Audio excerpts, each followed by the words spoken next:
Julio de 2010. Villers-Tertre, Francia. Una familia acaba de mudarse a su nueva casa. Como suele hacer la mayoría, una de las primeras cosas es arreglar el jardín. Hasta aquí, todo normal. Empiezan a cavar con la pala y a pocos centímetros bajo tierra, sorpresa, chocan contra unas bolsas de plástico. Al abrirlas, el horror los paraliza. En su interior encuentran restos óseos de lo que parecen ser dos recién nacidos. Je suis pas un monstre.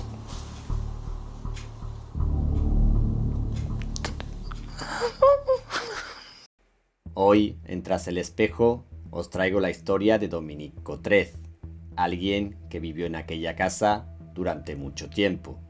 Una mujer de aspecto inofensivo que sin embargo guardaba un secreto que pocos podían imaginar. Hoy, la pregunta no solo es ¿cómo alguien es capaz de enterrar a sus propios bebés en el jardín? La pregunta es ¿cómo nadie se dio cuenta antes? ¿Cómo un problema psicológico de confianza en uno mismo puede llevar a alguien al límite de lo inimaginable? Este descubrimiento en el jardín terminaría años más tarde en uno de los juicios más insólitos de la historia penal europea. Pero sin adelantarnos a los acontecimientos, comencemos. La unidad de criminalística de la policía no tardaría en llegar al lugar. Lo que comenzó como una tarde tranquila de jardinería se transformaría en una escena de crimen acordonada bajo la mirada de todo el vecindario. Los peritos forenses despliegan las carpas de protección y comienzan el levantamiento de los restos. El veredicto inicial es demoledor. Confirman lo que se temían. Se trata de los cuerpos de dos bebés que presentan signos de haber sido enterrados allí hace años. La noticia llegó rápidamente a los medios. Tengo 3 niños y el cuarto está en camino. Esto me perturba enormemente. Yo no sé cómo pueden hacer esto. Si no lo queremos, no hay que dejar nacer a los niños y después tirarlos como los han tirado. Un pueblo de apenas 600 habitantes se convierte en unas pocas horas en el centro de todas las miradas en Francia. La prioridad de los investigadores es clara: encontrar a la persona o a las personas que han enterrado esos cuerpos. Necesitan saber quiénes vivieron allí, quiénes tenían acceso al jardín y sobre todo, quién pudo haber ocultado semejante secreto durante tanto tiempo. La primera sospecha recayó, lógicamente, sobre los nuevos propietarios que acababan de hacer el hallazgo. Sin embargo, los forenses los descartaron casi de inmediato. Por el estado de los restos, aquellos bebés llevaban allí enterrados muchísimos años. El perfil de edad de la joven pareja simplemente no encajaba con la fecha del crimen. Estaba claro que había que buscar en otro lado. El registro de la propiedad reveló que la vivienda había pertenecido durante décadas a la familia Lempereur, una familia numerosa y muy conocida en el pueblo, con 5 hermanos. Tirando de ese hilo burocrático, la policía descubrió que la hija pequeña de los Lempereur, Dominique, seguía viviendo a tan solo unas calles de distancia junto a su marido, Pierre-Marie Cotret, y sus 2 hijas, que tenían en aquel momento 20 y 22 años respectivamente. Los agentes decidieron entonces hacerles una visita. Al llegar a casa, se encontraron a Dominique en la cocina. Le comunicaron, de forma neutra y sin dar muchos detalles, que necesitaban hacerle unas preguntas sobre la antigua casa de sus padres. Ella, sin alterar el gesto, les contestó simplemente que se presentaría en comisaría a la mañana siguiente. En ese preciso instante, todas las alarmas saltaron en la cabeza de los investigadores. Cuando la policía se presenta en tu casa y te dicen que vayas a declarar, lo más lógico y lo más humano es hacer al menos algunas preguntas. ¿Por qué? ¿Qué ha pasado? Pero Dominique no preguntó absolutamente nada. Tal y como habían prometido, Dominique y su marido se presentaron a la mañana siguiente en la comisaría, como simples testigos. El matrimonio fue interrogado por separado. De un lado estaba Pierre-Marie, que no entendía absolutamente nada. El hombre estaba totalmente desconcertado. Pero con Dominique la historia fue radicalmente distinta. Con un poco de presión por parte de los investigadores, la mujer confesó de inmediato y admitió que esos 2 bebés enterrados en el jardín de su casa eran los suyos.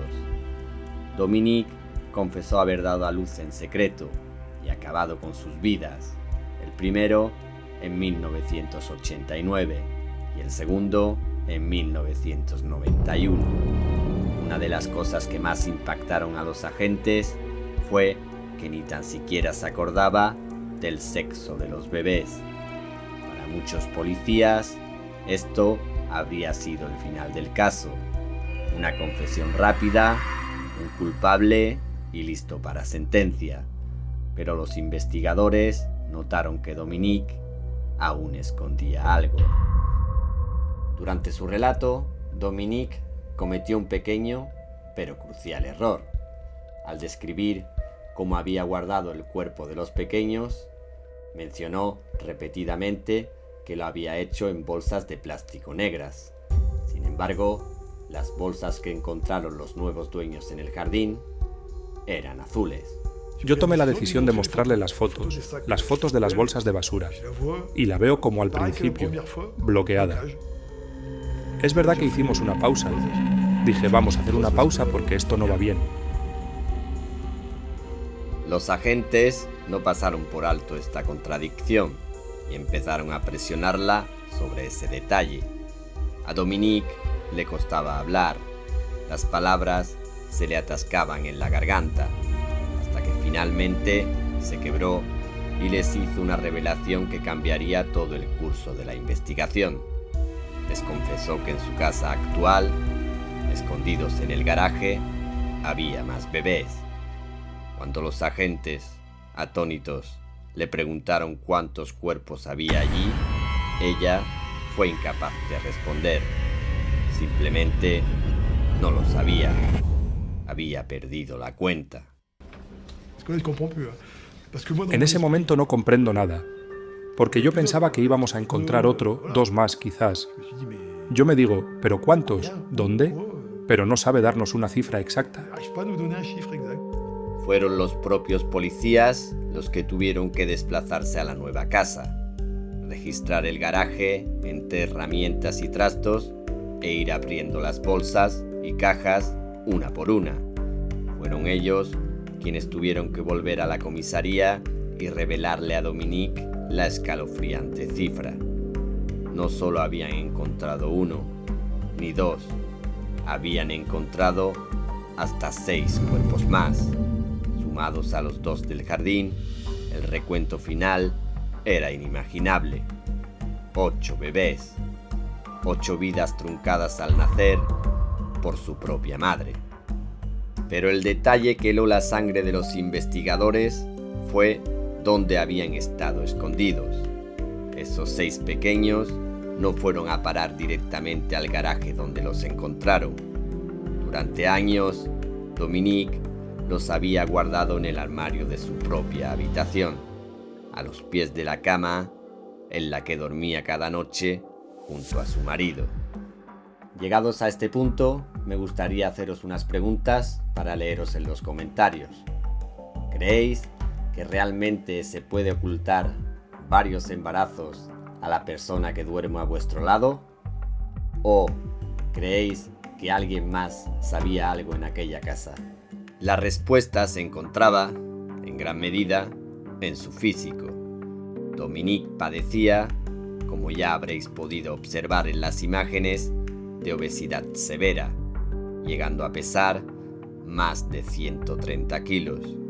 Durante el parto de su primera hija, el personal sanitario se burló cruelmente de Dominique por su exceso de peso. Esto le generó una fobia paralizante a volver a ser examinada. A raíz de aquello, dejó de tomar cualquier tipo de anticonceptivo y se negó a tener seguimiento ginecológico. Si me costaba trabajo el parto, era por mi peso, que tenía que perder peso. Un poco agresivos, sí, desagradables. Al padecer de obesidad severa y usar ropa muy holgada, su barriga pasaba desapercibida. Dominique relató haber realizado el mismo ritual una y otra vez.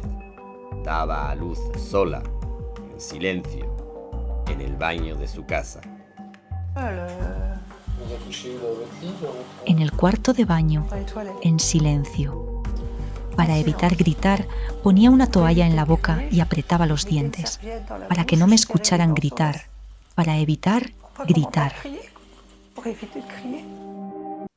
Sabemos cómo ocultaba los embarazos y sabemos cómo les quitaba la vida, asfixiándolos. Pero, ¿por qué lo hacía? Para encontrar el verdadero motivo, la policía necesitaba ir más allá de las paredes de la sala de interrogatorios. Decidieron poner bajo escucha telefónica a toda la familia Lempereur, buscando nuevos elementos que explotar. Y la estrategia funcionó. En una de las grabaciones, uno de los cuñados de Dominique le confesó a su hermana que no le sorprendería en absoluto que el padre de Dominique hubiera abusado de ella. Con esta nueva y perturbadora información, el 2 de febrero de 2011 se abre un nuevo interrogatorio, el quinto en apenas 6 meses. Ese día, la jueza de instrucción decidió confrontar a Dominique y poner el tema del incesto sobre la mesa. Al principio, ella se mostró evasiva, pero finalmente se derrumbó y admitió lo impensable. Según su versión de los hechos, Dominique admitió haber sufrido abusos sexuales por parte de su padre, unos abusos que aparentemente comenzaron en su infancia y continuaron durante toda su edad adulta, incluso después de haberse casado con Pierre-Marie. Aún más escalofriante fue admitir que su padre sabía de la existencia de los bebés. Según ella, era un secreto oscuro entre ambos. Dominique aseguró a la jueza que el verdadero motivo por el que asfixiaba a los recién nacidos era el terror absoluto a que esos niños fueran fruto de los abusos de su padre.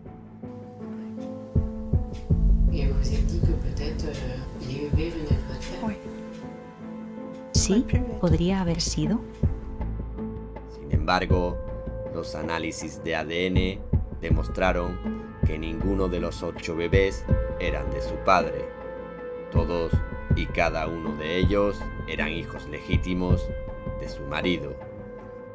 Esta prueba científica desmentía sus peores miedos, pero no descartaba la realidad de los abusos sexuales. De hecho, todo el mundo pareció contentarse con esa explicación. Los investigadores, la prensa y su círculo más cercano aceptaron que Dominique era una víctima rota por el incesto, aunque legalmente no podía probarse del todo. Su padre había fallecido 3 años antes de que se desenterrara la primera bolsa en el jardín, llevándose a la tumba su versión de los hechos e impidiendo que la justicia pudiera confrontarlo. Con esta revelación sobre la mesa, el caso daba un vuelco monumental de cara al juicio. Dominique ya no era solo la verdugo de 8 bebés. Para muchos, era también la víctima de un monstruo. El juicio arrancó finalmente en el año 2015 y tratándose de una historia tan compleja, la recta final no nos iba a dejar sin sorpresas. El tribunal no tenía que decidir si Dominique era materialmente culpable. Eso ya estaba más que claro tras sus confesiones y el hallazgo de los cuerpos. El verdadero juicio se libró en el terreno psicológico. Durante los días que duró el proceso, la sala se convirtió en un desfile de psiquiatras y expertos intentando descifrar la mente de una mujer insondable. ¿Estaban ante un caso extremo de negación del embarazo o era una asesina fría y calculadora? La clave de su estado mental y esa desconexión absoluta con la realidad ya había quedado expuesta tiempo atrás. Durante uno de sus interrogatorios con la policía, buscando entender su forma de actuar, los agentes le hicieron una pregunta lógica.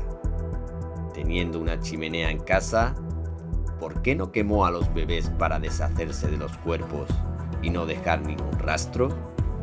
La respuesta de Dominique dejó a los investigadores helados. No hubiera podido. Eso les hubiera hecho daño.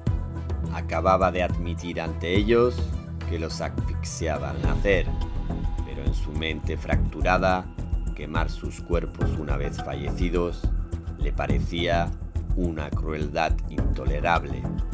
Esta disonancia cognitiva mostraba hasta qué punto su psique estaba rota. Sin embargo, tal y como os dije al principio, este juicio no nos dejaría sin sorpresas. En plena sala de vistas, ocurrió lo inesperado. Acorralada por las evidencias y las pruebas de ADN que demostraban que los bebés eran de su marido, Dominique se derrumbó y confesó que la historia de los abusos de su padre eran pura invención. Admitió que nunca ocurrieron y que usó ese relato para intentar justificar lo injustificable. Con este complejo retrato de mentiras y fractura mental, el jurado se retiró a deliberar. La fiscalía, indignada por la falsa acusación hacia su padre, pidió 18 años de prisión, pero la sentencia final dividió a todo un país. Dominique Cotret fue condenada a tan solo 9 años de prisión. El tribunal valoró su fragilidad psíquica y su desconexión con la realidad por encima de la gravedad de los hechos. Una condena que muchos consideraron un insulto, mientras otros lo consideraron un acto de compasión. Pero hay un dato final que pocos conocen. Debido a las reducciones de pena, Dominique recuperó su libertad en el año 2018. Debido al tiempo que ya había pasado en prisión antes del juicio y a la reducción de pena por buena conducta, Dominique pasó poco más de 5 años en prisión. ¿Y vosotros qué pensáis?